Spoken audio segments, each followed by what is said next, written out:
Eh bien, pour notre dernière séance sur les euros, vous allez préparer votre petite monnaie, vos petits billets, vos sous.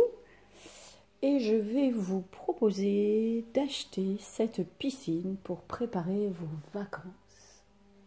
Qu'est-ce que vous en pensez? C'est une bonne idée. Alors, combien coûte cette piscine? Elle coûte 89 euros. Donc avec votre argent, vous allez faire la somme de 89 euros. Vous êtes prêts? Alors mettez en pause. Alors voilà comment j'ai fait moi pour faire 89 euros. Vous voyez bien là, hein? Peut-être vous avez fait différemment. Alors 89, je vous rappelle, je l'ai écrit sur mon cahier, c'est 80 et 9. Donc il faut déjà qu'on trouve 80 euros et après 9 euros.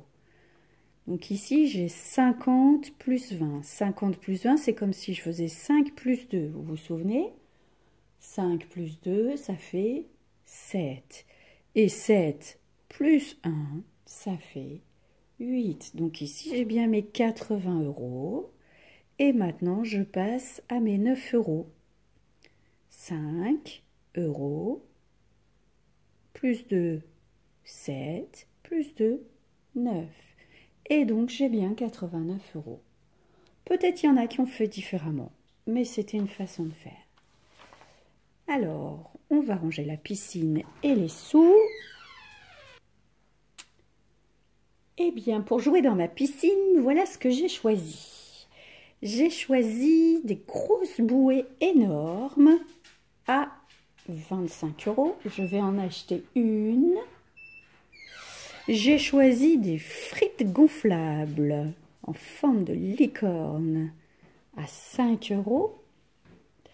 J'ai choisi un matelas gonflable, ça va être trop bien, à 12 euros. Et j'ai bien envie de mettre mon verre dans un petit calvaire, vous voyez. Et ça coûte 1 euro le calvaire.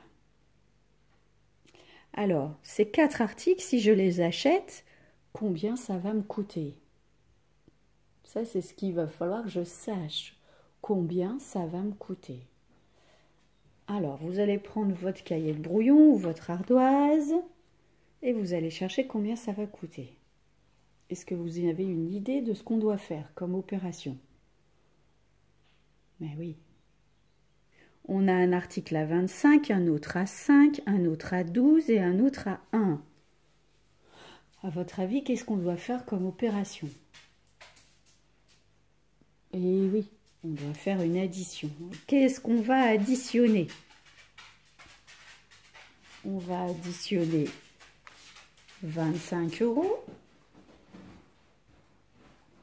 plus 5 euros plus mon matelas 12 euros et plus un petit repose-verre pour ma piscine à 1 euro.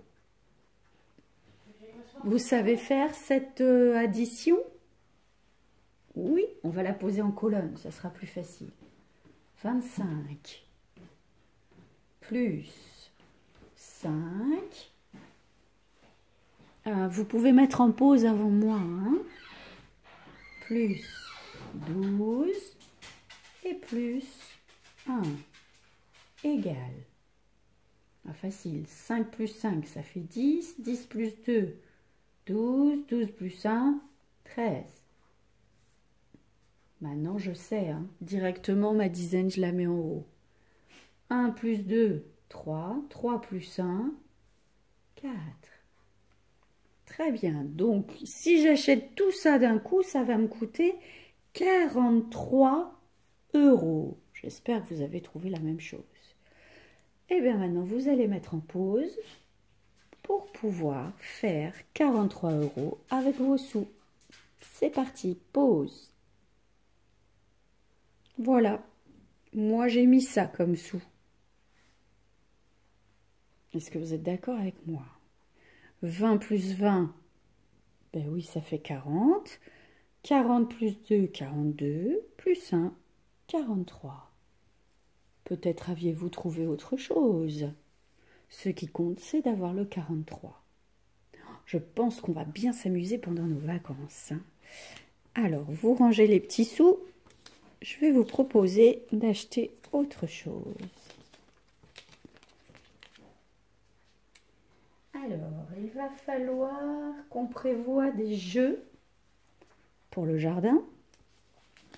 Donc, j'ai prévu un Mikado géant et un jeu de piste avec une petite moto et des feux et des panneaux. Alors maintenant, je vais vous laisser faire tout seul pour savoir combien ces deux jeux vont me coûter et de mettre votre somme en dessous, votre argent. Ça veut dire que vous allez mettre en pause maintenant. Alors, combien de sous est-ce que ça va vous coûter d'acheter ces deux jeux? Quelle opération avez-vous fait? Bah oui, bien sûr, vous avez fait 12 plus 6. Et est-ce qu'on a besoin de la poser en colonne, celle-ci? Non, hein? Ou si, ceux qui ont besoin, vous l'avez fait peut-être.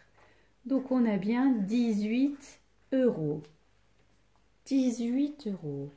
Alors, est-ce que si je donne ça à la dame, j'aurai assez d'argent? Dites-le à l'adulte qui est à côté de vous. Ben oui, j'aurai assez d'argent parce que 18 c'est avant 20. D'accord? Et si je lui donne 20 euros, est-ce qu'elle va tout garder ou est-ce qu'elle va me rendre des sous?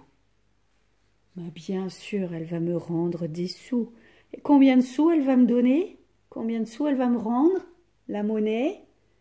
Quelle opération faut-il faire? Mettez en pause si vous avez besoin.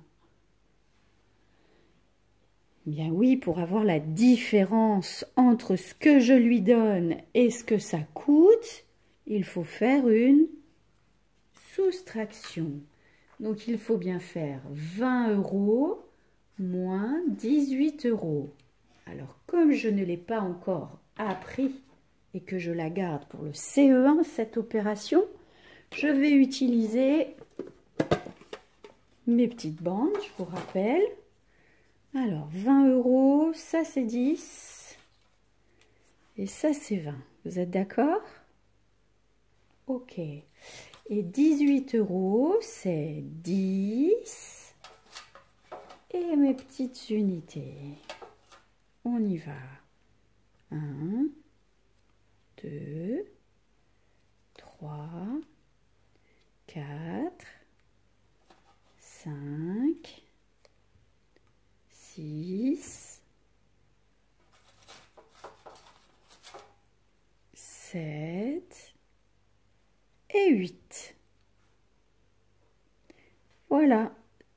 Donc ça, c'est mes 18 euros et ça, c'est mes 20 euros. Et donc la caissière, ça, c'est ce que ça me coûte. Ça, c'est ce que je donne. Regardez, j'ai bien ces 2 euros-là en trop. Donc la caissière va bien me rendre 2 euros. En plus, je sais, 18, 19, 20.